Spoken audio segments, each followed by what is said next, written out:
5h33, on le disait ce matin, un centre d'archives, que ce soit un centre d'archives sportives, un centre d'archives culturelles, un centre d'archives historiques, un centre d'archives, c'est la mémoire collective d'un peuple.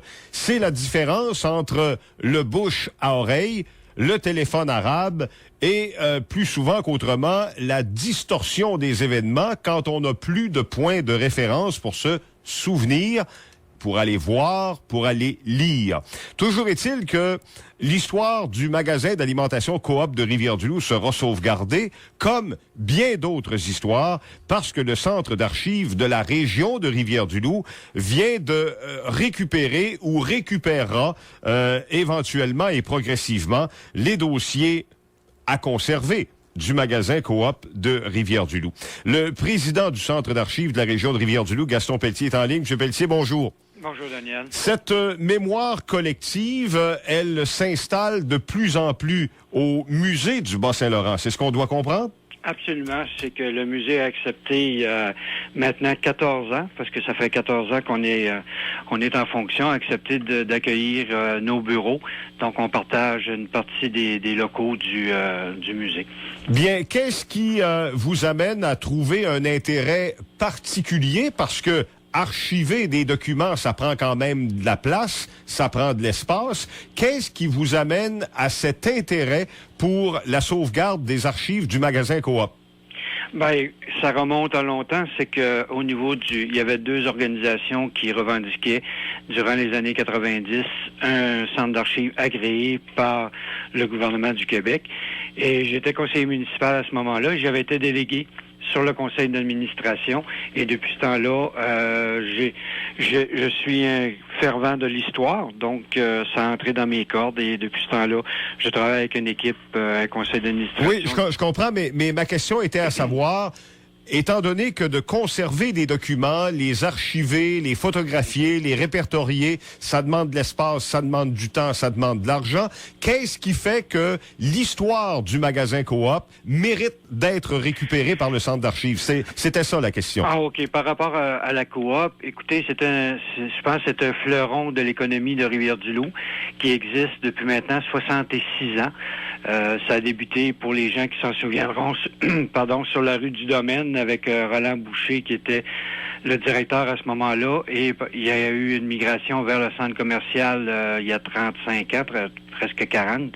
Donc, lorsqu'on regarde, on a déjà les boîtes. On a au-dessus entre 200 et 250 boîtes dans nos entrepôts. Puis lorsqu'on regarde les photos, lorsqu'on regarde des choses, ce qu'on veut faire, c'est de permettre aux gens qui n'ont pas connu ça dans 10 ans, dans 15 ans ou dans 20 ans, de faire une recherche, d'écrire un livre, de dire, écoutez, il s'est passé quelque chose à Rivière-du-Loup. C'est un fleuron de l'économie qui maintenant a quitté la région de Rivière-du-Loup, mais il ne faut pas que ça s'oublie. Oui. En même temps, et je pose la question de façon générale, M. Pelletier, là, parce que vous êtes un des administrateurs du centre d'archives, la question que je pose, c'est que dans l'histoire de Rivière-du-Loup, lorsqu'on parlera, exemple, de mouvement coopératif et qu'il sera question de la coop, est-ce qu'on aura eu besoin dans 25 ans, 30 ans, 50 ans de conserver autant de documents? Donc, est-ce qu'il y a une épuration qui va se faire pour ne garder que l'essentiel? Absolument. Écoutez, on a un archiviste professionnel qui est à notre service. Et des 200 boîtes, on évalue environ peut-être 30, 40, peut-être maximum 50 boîtes qui vont être conservées. On conserve vraiment ce qui est archive, tout ce qui est facture, tout ce qui est document administratif. On garde le rapport annuel, mais on garde pas les rapports mensuels. Tout ça, ça va diminuer. On va garder les photos, on va garder les plaques commémoratives, on va garder ces choses-là. Donc, du 200, 250 boîtes, il y a déjà un archiviste qui a été attitré à cette épuration-là. Donc, lorsque les archivistes professionnels parlent, il y a à peu près 20% de tout le matériel qui est récupéré, qui est conservé au centre. Ben oui, puis on va comprendre qu'à un moment donné, c'est comme à la maison, chez soi, dans son cabanon ou dans son sous-sol. Si on veut tout garder, à un moment donné, on finit par être rien qu'un ramasseux. On n'est pas quelqu'un de pratique, là. Absolument. Écoutez, lorsqu'on veut, là on parle beaucoup de la coop ou du Foreign Girls, mais je regarde, lorsqu'il y a un anniversaire, on fait, je prends l'exemple de dernièrement, la Chambre de commerce a fêté son 120e, CJFP à partir maintenant c'est CLFM, fête des anniversaires, il se réfère toujours aux archives. Oui. Donc il faut qu'une fois qu'on a des fêtes, je regarde la 75e de la paroisse Saint-Nudger, lorsqu'ils l'ont fait, ils sont venus pour faire leur 100e, ils n'avaient plus les archives. Mm-hmm. Maintenant, on a les archives chez nous dans notre centre, et lorsqu'ils feront 125, 150... Je pose la question à tout hasard, parce que parlant de Saint-Ludger, ça me fait penser à d'autres choses. Est-ce que le centre d'archives de Rivière-du-Loup a récupéré les documents de Beauvais-Bérubé, journaliste émérite à Rivière-du-Loup? Oui. On a un fonds d'archives au nom de Beauvais, oui. Ah, ben c'est intéressant, parce que je sais qu'à un moment donné, ces archives-là avaient été transférées à un tiers. Est-ce que vous les avez récupérées du tiers, ou est-ce que le tiers les a encore, et tout ce que vous avez récupéré, c'est une partie de ce que la famille avait conservé? Non, on a tout. Ça a été transféré il y a quelques années. Comme Beauvais était un des membres fondateurs de la Société d'histoire, la Société d'histoire a récupéré le fonds, et comme il y a un créneau que nous, on occupe, c'est les archives. Donc, tout ce qui était partie archive de la Société d'histoire a été transféré chez nous. Ça représente 72 fonds d'archives, tout ce que la Société d'histoire nous ont transféré. Eux ont un créneau un peu différent. Ils font de l'histoire, ils font de la généalogie, tandis que nous, on fait de l'archive. Oui, oui. Qu'est-ce que vous avez récupéré là dans les 5 dernières années comme fonds particulièrement importants, là? Je suis en train justement de regarder la liste. Bon, c'est sûr que les derniers, le coop, le Foreign Girls.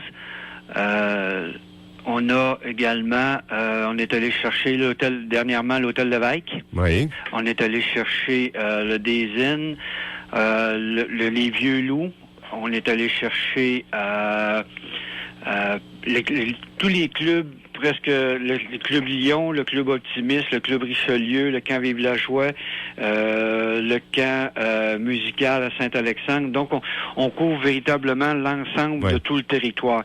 Et on a 80% de nos 120 fonds d'archives qui sont des fonds régionaux, mais il y a 20% aussi qui sont pan-québécois. On a des fonds qui regroupent, exemple, la Fédération des jeunes chambres du Québec, du Canada français. Ça couvre l'ensemble de la province. Okay. Ils sont ici à Rivière-du-Loup. Quand j'entends dans l'énumération là, des IN, je présume que c'est parce que ça vient avec l'Hôtel Lévesque, là? Oui, c'est ça. C'est 2 fonds d'archives qui vont être traités différemment parce qu'ils ont, selon les archivistes, ils préfèrent faire 2 fonds différenciés. Mais c'est parce que j'essaie de voir, c'est quoi l'intérêt d'avoir des archives du DESIN, là? Ben, il y a une histoire, il y a la construction du DESIN, d'où ça vient, les propriétaires. Ce qu'on essaie un créneau qu'on veut regarder, c'est si on veut refaire l'histoire de la rue La Fontaine, bijouterie Breton ou plein ces choses-là, si on n'a pas les documents, on ne pourra jamais refaire l'histoire. Okay. Donc, le DESIN et les propriétaires, Hubert Bedard et compagnie, Guy Thériault par la suite, ça donne l'histoire de la rue Fraser. Donc, lorsqu'on veut reconstruire une partie de l'économie, ben... Est-ce qu'il y en a que vous aimeriez bien récupérer, mais que vous n'avez pas? Oh, c'est sûr. Ou encore que vous auriez aimé avoir, mais qui a des documents d'archives qui n'existent plus? Ben, écoutez, vous avez raison. Mettons dans l'histoire plus contemporaine, là. Oui, ben écoutez, juste une histoire, c'est qu'on est allé chercher un fonds d'archives, puis on a sur 150 ans d'archives de la compagnie, il en reste à peu près 40 ou 50. Tout a été détruit et été envoyé au site d'enfouissement. Exemple, avez-vous des fonds d'archives de la Calco? Non. Dans le privé, c'est très, très, très difficile d'aller chercher ça. Ouais. Mais on est en train de développer ce créneau-là depuis 1 an. Les organismes en but lucratif, des organismes comme là, on vient d'acquérir les Jeux de la francophonie, il y a des choses c'est plus facile d'aller chercher. Mais lorsqu'on va dans le privé, lorsqu'on va dans les entreprises, il faut, de toute façon, un peu comme la coop, ce sera pas 100% du fonds qui va être accessible aux chercheurs. Tout ce qui est administratif, les procès-verbaux, ces choses-là, on a le CLD, la Chambre de commerce, on a le SADC.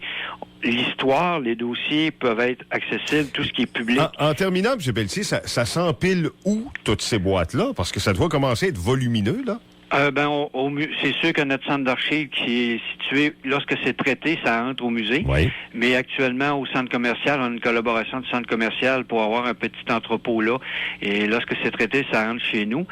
Et là, comme on est à 90% de nos capacités, le projet d'agrandissement du musée du centre d'archives devient incontournable. OK. Merci, M. Pelletier. Plaisir. Gaston Pelletier, qui est président du Centre d'archives de Rivière-du-Loup. Remarquez qu'il y a probablement des affaires là-dedans qui vous apparaissent complètement inutiles à conserver dans un centre d'archives, puis pour d'autres, c'est bien, bien important. Mais ce qui fait la valeur de tout ça, c'est pas ce qu'on en fait aujourd'hui en 2010. C'est qu'est-ce qu'on pourra en faire en 2050, en 2070, en 2090. C'est ça, là. C'est ça l'affaire. C'est comme ça qu'il faut le considérer. De la même